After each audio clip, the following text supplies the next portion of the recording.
Тэгэхээр шийдвэр гаргачвал эрсдэл байна, аюул тохиолдно гэж айгаад байж болно. Тэгэхээр өнгөрсөн хугацаанд шийдвэр гаргаад маш их шийтгүүлж байсан, алдаа гаргаж байсан.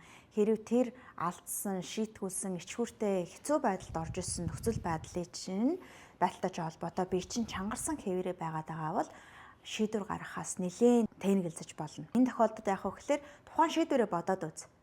Тэр шийдвэрийг бодохын төдийд бид нар чинь ямар реакц үүсэж чинь анзаараад үз.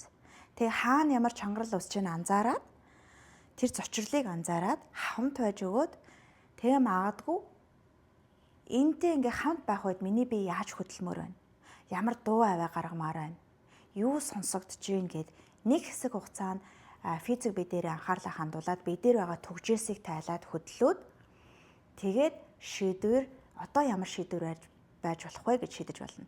Эсвэл анхаарлаа дутгашаа хандуулад амьсгалын дасгал хийгээд доороо өсрээд тэгээ бие дээр байгаа цэнгүүдийг буулгачаад дараа нь дутгашаа анхаарлаа хандуулад тэр шийдвэр гарах гээд байгаа зүйлээ зүрхнийхээ өмнө анхаарлаа ингэж бариад тэгээд зүгээр л зүрхээрээ анхаарлаа зүрхэндээ хандуулад зүрхээрээ тэр асуудлыг бариад үз.